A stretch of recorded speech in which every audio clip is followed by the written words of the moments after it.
ఏమో ఎట్లా అందరూ నేనైతే మస్తున్నా, మీరు కూడా మంచిగా ఉన్నారు అనుకుంటున్నా. సో ఈరోజు వీడియో వచ్చేసి నా చెస్ట్ వర్కౌట్ ఉంది, chest and bicep work out.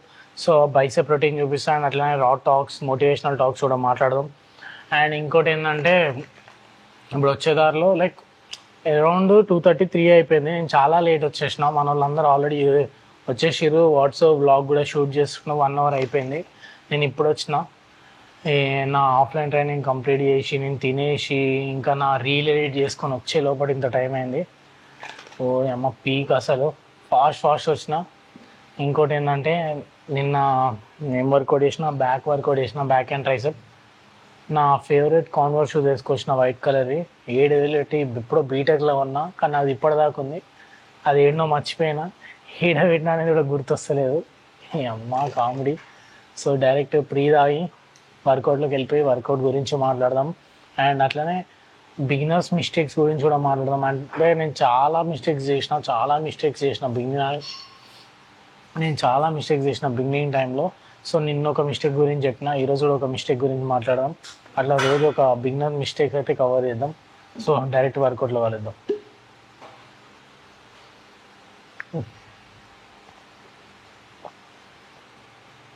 Bring it on.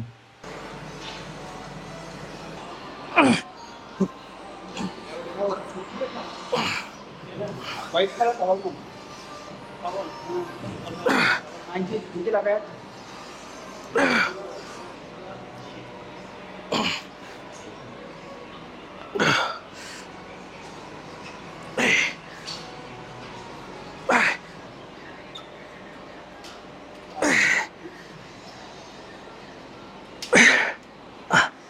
ఉన్నప్పుడు నేను బిగినర్ ఉన్నప్పుడు నేను చేసిన మిస్టేక్ ఏంటి అంటే, చెస్ట్ వర్కౌట్ అనగానే ఫస్ట్ మంచిగా కళ్ళకు కనపడేది ఫ్లాట్ బెంచ్ అనమాట. ఫ్లాట్ బెంచ్ కనపడంగానే బార్బెల్ ప్రెస్ కనపడుతుంది. మంచిగా ఫ్లాట్ బెంచ్ కొడుతుండే, మంచిగా పడుతుంది, అది కూడా పడితే. కానీ దానివల్ల నా అప్పర్ చెస్ట్ అనేది చాలా వీక్ ఉండే. సో నేను ఎట్లా డెవలప్ చేసుకున్నా అంటే by doing this incline dumbbell press. చెప్పిన లాస్ట్ వీడియోలో కూడా చెప్పిన, యూనిలాటరల్ వర్కౌట్స్ అనేవి ఎంత ఇంపార్టెంట్ అని. ఎందుకంటే మజిల్ ఇంబ్యాలెన్స్ సెట్ చేసుకోవడానికి అదే. సో నేను ఎప్పుడైనా డంబుల్నే ప్రిఫర్ చేస్తాను over incline barbell press. So ఎప్పుడైతే ఇన్క్లైన్ డంబుల్ ప్రెస్ వర్కౌట్ అయితే అయిపోయింది, సో నెక్స్ట్ ఏ వర్కౌట్ ఉందో ప్రతిసారి ఫోన్ ఓపెన్ చేసి వర్కౌట్ ప్లాన్ చెక్ చేస్తూ ఉండాలి. అదే పంచాయతీ ఉంటుంది. So let's go.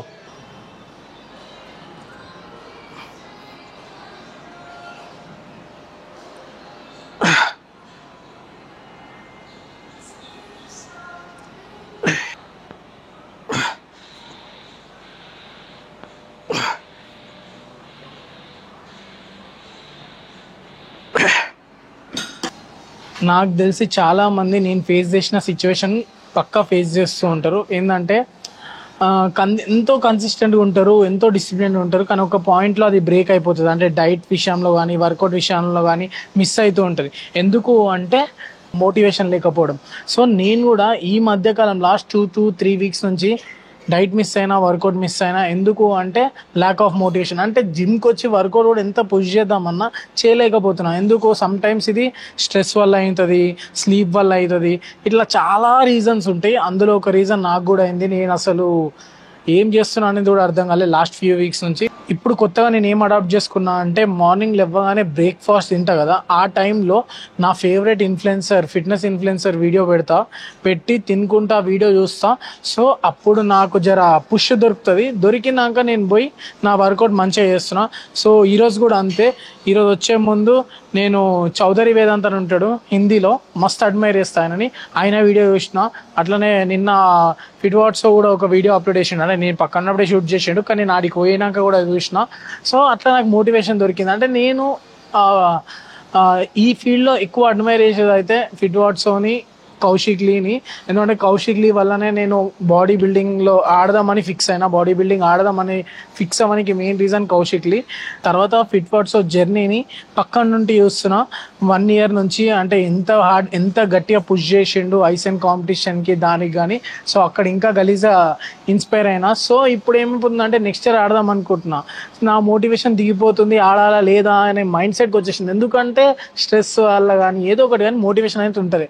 కానీ ఎప్పుడైతే నేను వీళ్ళ వీడియోస్ చూస్తానో కౌశిక్ లీది కానీ లేకపోతే ఫిట్ వాట్సోది కానీ హిందీలో సాకేత్ది కానీ లేకపోతే చౌదరి వేదాంతి కానీ వీళ్ళందరినీ చూసినాక ఓ లైక్ అరే మనం సరిగ్గా వేస్తలేము, మనం పుష్ చేసుకోవాలి, మనని మనం పుష్ చేసుకోవాలి అనే ఒక థాట్ వస్తుంది. దాని తర్వాత నేను పుష్ చేయడం స్టార్ట్ చేసిన.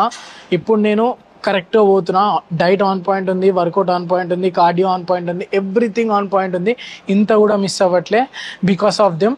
సో అట్లానే మీకు ఎప్పుడైనా మోటివేషన్ కానీ ఇట్లా మిస్ అయినప్పుడు మీ ఫేవరెట్ ఇన్ఫ్లుయెన్సర్ వీడియో పెట్టుకోండి, మంచిగా చూడండి, ఎవ్రీ డే చూడండి, మస్తు మోటివేషన్ అయితే దొరుకుతుంది.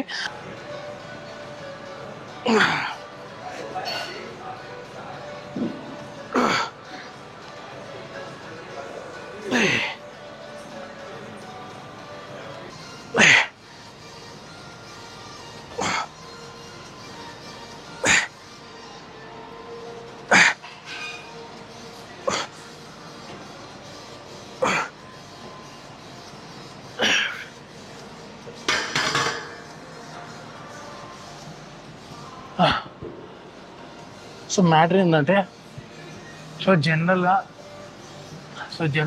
ఎవరు చెస్ట్ వర్కౌట్ చేసినా ఈ పార్ట్లో అంటే షోల్డర్లో ఈ ఫ్రంట్ డెల్టాయిడ్ ఉంటుంది కదా, ఈడ పెయిన్ వస్తుంది. ఇప్పుడు నాకు కూడా వస్తుంది. ఎందుకు వస్తుంది అంటే నేను ఇప్పుడు ఎప్పుడైనా ఇంక్లైన్ బెంచ్ ప్రెస్ ఎట్లా కొడతా అంటే లాస్ట్ ఫ్లాట్ ఉన్నాక దాని మీద ఒకటి ఉంటుంది కదా, డిగ్రీస్ ఇవ్వాలి నాకు గుర్తులేవు. ఈ డిగ్రీస్ ఇవన్నీ మ్యాథ్స్లో అంత వీకు, సో అది పట్టించుకోకండి. ఫ్లాట్ బెంచ్ ఉంటుంది కదా, దాని నెక్స్ట్ దాంట్లో నేను వేసి ఇంక్లైన్ డంబుల్ ప్రెస్ కొడతా. కానీ ఇప్పుడు ఏం చేసిన, లాస్ట్ సెకండ్ కాకుండా లాస్ట్ థర్డ్ వేసుకున్నా. అంటే ఇంక్లైన్ ఆల్మోస్ట్ 45 degrees వేసుకున్నా అనుకుంటా నాకు తెలిసి యాంగిల్. 45 degrees వేసుకున్నా. 45 degreesలో ఏమవుతుంది అంటే జనరల్గా నేను ఎప్పుడు చేసినా నాకు చెస్ట్ మీద ఇంపాక్ట్ పడుతుంది. ఎట్లా 30% పడుతుంది, 70% మొత్తం ఫ్రంట్ డెల్టాయిడ్ పడుతుంది. దానివల్ల మైండ్ మజిల్ కనెక్షన్ దొరకదు. ఎప్పుడైతే మైండ్ మజిల్ కనెక్షన్ దొరకదో మనం మజిల్ బిల్డ్ చేయలేము. ఎందుకంటే నీ మైండ్ అనేది ఆ మజిల్కి కనెక్ట్ అయినప్పుడే నువ్వు ప్రాపర్గా బిల్డ్ చేయగలుగుతావు. సో నేను ఇప్పుడు ఎందుకు చేసిన అంటే సరే లైక్ వర్కౌట్ ప్లాన్ ఆ డిగ్రీస్ అనే ఉంది, 45 degrees 30 degrees అట్లనే ఉంది. సో ట్రై చేసిన, బట్ ఇక్కడ పడింది. సో సెకండ్ సెట్ నుంచి నార్మల్ చేసిన. సో ఫస్ట్ దాంట్లో ఇంపాక్ట్ పడడం వల్ల ఓవరాల్ వర్కౌట్ అంతా పెయిన్ వస్తుంది, దానివల్ల కొంచెం డిస్టర్బ్డ్గా ఉంది. సో మీరు ఎప్పుడైనా వర్కౌట్ ఇంక్లైన్ డంబుల్ ప్రెస్ ఇట్లా చేస్తున్నప్పుడు మీరు ఫస్ట్ నుంచి కన్వీనియంట్గా ఎట్లా అయితే మంచిగా పడుతుందో మీకు లోడ్ ఆ చెస్ట్ మీద, ఈ మజిల్ మీద లోడ్ ఎక్కడ పడుతుందో, మీ మైండ్ మజిల్ కనెక్షన్ ఎక్కడ మంచిగా దొరుకుతుందో అదే దానికి కంటిన్యూ అవ్వరు. ఇట్లా చేంజ్ చేస్తూ ఉండకండి. ఇట్లా చేంజ్ చేసినప్పుడు ఇట్లాంటి పంచాయతీలు అవుతుంది. ఇప్పుడు ఆల్మోస్ట్ నాకు నేను 30 kgs కొట్టినా ఇంజురీ అయ్యే ఛాన్స్ ఉండే. నాకు అనిపించింది ఇంజురీ అయిపోతుంది, ఈడ అయిపోతుంది, బొక్కి ఎరుగుతుంది అని అనిపించింది. అనిపించగానే వెయిట్ డ్రాప్ చేసేసిన.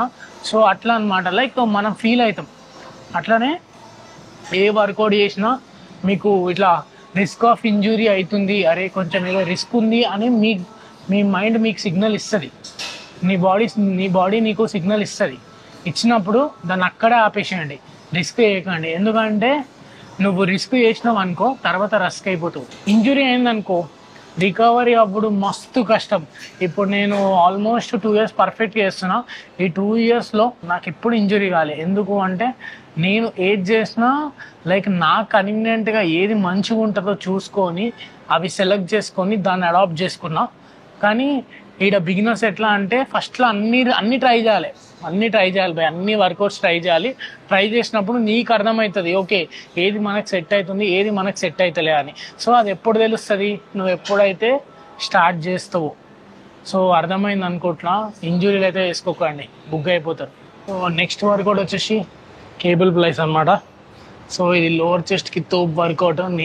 ఈ వర్కౌటే ప్రిఫర్ చేయరు. ఇన్ కేస్ మీరు లోవర్ చెస్ట్ టార్గెట్ చేస్తున్నట్టు అయితే డిక్లైన్ బెంచ్ ప్రెస్ ఉంటుంది, డిక్లైన్ బార్బెల్ ప్రెస్ ఉంటుంది, డిక్లైన్ డంబుల్ ప్రెస్ ఉంటుంది, డిక్లైన్ మిషన్ ప్రెస్ కూడా ఉంటుంది. But try to prefer this, ఇది బెస్ట్ వర్కౌట్. సో దీని తర్వాత ఇంకొక వేరియేషన్ ఉంటుంది. వన్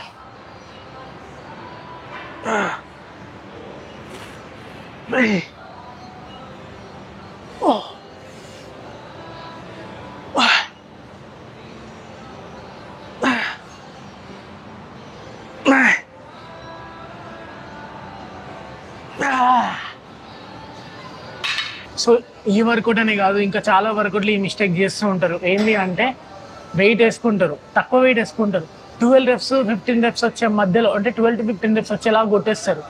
ఇంకా పుష్ చేస్తే 20 reps వస్తాయి, 25 reps వస్తాయి, కానీ అక్కడ దాకా పోరు. అందరు ఏం చెప్తారంటే లైక్ మాకు ట్రైనర్ ఇదే చెప్పిండు, అంటే మాకు తెలిసిన వాళ్ళు ఇదే చెప్పారు, 12 to 15 reps వచ్చేలా కొట్టు అని చెప్పారు. 12 to 15 reps హైపోట్రోఫీ కరెక్టే, కానీ వెయిట్ ఎక్కడ పోతుంది మరి?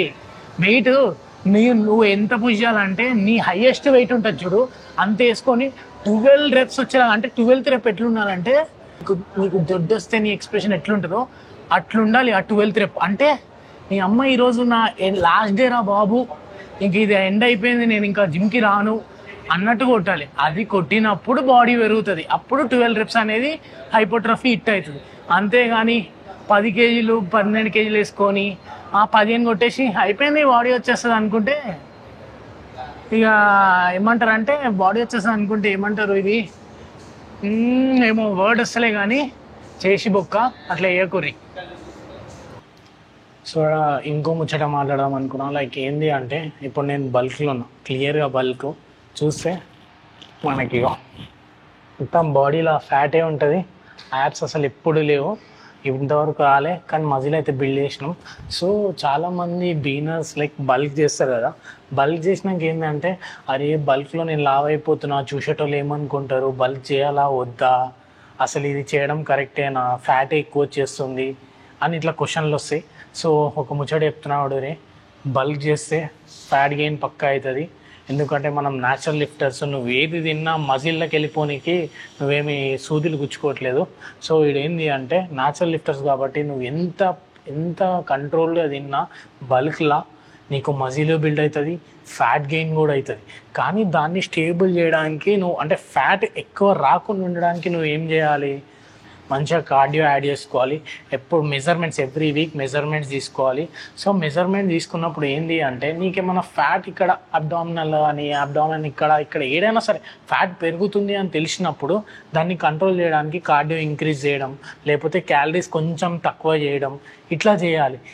ఇట్లా చేసినప్పుడు మీరు పర్ఫెక్ట్ బల్క్ చేస్తున్నట్టే. సో నేను ముందు బల్క్ చేసినప్పుడు ఈరోజు నిన్న ఒక రీల్, అంటే ఈరోజు వీడియో షూట్ చేస్తున్నా కాబట్టి ఈరోజు ఒక రీల్ పెట్టిన. ఆ రీల్ ఏంటంటే నేను లాస్ట్ టైం బల్క్ చేసినప్పుడు వర్కౌట్ సరిగ్గా చేయకపోవడం వల్ల నేను ఫ్యాట్ గెయిన్ ఎక్కువ చేసిన, ఎంత సర్ప్లస్లో ఉన్నా కూడా. ఇంకోటి ఏంటంటే నేను నా హైయెస్ట్ బల్కింగ్ క్యాలరీస్ వచ్చేసి 3500 తిన్నా, ఆల్మోస్ట్ 4000 దాకా కూడా తిన్నా. కానీ నేను చాలా మినిమల్ ఫ్యాట్ మాత్రమే గెయిన్ చేసిన. ఎందుకు అంటే నా బాడీ టైప్ అట్లుంది. ఒకరు ఏంటంటే ఇట్లా కొంచెం తిన్నా కూడా ఉబ్బిపోతారు, కొంతమంది ఎక్కువ తిన్నా కూడా లావు గారు. సో నేను ఎక్కువ తిన్నా కూడా లావు గాను అనమాట, ఆ కేటగిరీకి వస్తాను నేను. సో మీరు బల్క్ చేస్తున్నా, బల్క్లో ఉన్న ఫ్యాట్ వస్తుంది, అది వస్తుంది, చూసేటోళ్ళు ఏమనుకుంటారు, చేయాలా వద్దా అనే క్వశ్చన్ మార్క్ అయితే వేసుకోకండి. బల్క్ చేస్తేనే నువ్వు బల్క్లోనే నీకు మంచి ఎనర్జీ ఉంటుంది, గట్టిగా పుష్ చేయగలుగుతావు, గట్టిగా బాడీ బిల్డ్ చేయగలుగుతావు, మజిల్స్ బిల్డ్ చేయగలుగుతావు. నువ్వు సీదా కట్టుకొట్టేసి లైక్ మజిల్ వచ్చేసి అంటే అది మజిల్స్ కాదు, బొక్కలే అంటారు. సో అట్లా చేయకూరి. ఫస్ట్ ఒక ప్రాపర్ బల్క్ చేయరు. ఎట్లా అంటే 1 year చేసిన, 6 months చేసిన, లైక్ నన్ను అడిగితే 3 to 4 months బల్క్ చేసి తర్వాత మినీ కట్ కొట్టి మళ్ళా కొంచెం బల్క్ చేసి మళ్ళా మినీ కట్ కొట్టి ఇట్లా ఏమైపోతుంది అంటే మజిల్ బిల్డింగ్ ప్రాసెస్ మంచిగా అవుతుంది. నీకు ఎక్కువ ఇక్కడ లైక్ ఓవరాల్గా బాడీ ఫ్యాట్ స్టోర్ అవ్వకుండా ఉంటుంది. సో ఇట్లా చేయండి, ఇది ప్రాపర్ బల్క్ అంటే. మళ్ళీ ఇంకోటి బయట ఏడబడితే ఆడ తిని నేను బల్కింగ్లో ఉన్నా, నేను కుమ్మేస్తా, నేను పొడిచేస్తా అంటే బుగ్ అవుతావు. నేను అవన్నీ వేసే గీడికి వచ్చి ఇప్పుడు ప్రాపర్ బల్క్ ఇచ్చిన డైట్ ప్లాన్ని ఒక క్యాలరీ అటు ఇటు కాకుండా కరెక్ట్గా తింటున్నా. సో మీరు కూడా అట్లనే చేయరు, ఎట్లా పడితే అట్లా చేయకండి. సో ఇంకో ముచ్చట ఏంటంటే ఇక్కడితో ఈ వ్లాగ్ ఎండ్ అవుతుంది. సో చెస్ట్ వర్కౌట్ చేసుకుంటా, జర మోటివేషనల్ టాక్ ఇన్ఫర్మేషన్ కూడా ఇచ్చిన అనుకుంటున్నా. సో ఇట్లా ఎవ్రీడే వ్లాగ్ అయితే చేస్తాను అనమాట పక్కాగా. సో సబ్స్క్రైబ్ చేసుకోండి. మళ్ళీ ఇంకో రోజు ఇంకో వీడియోతో మళ్ళా కలుద్దాం. Take care.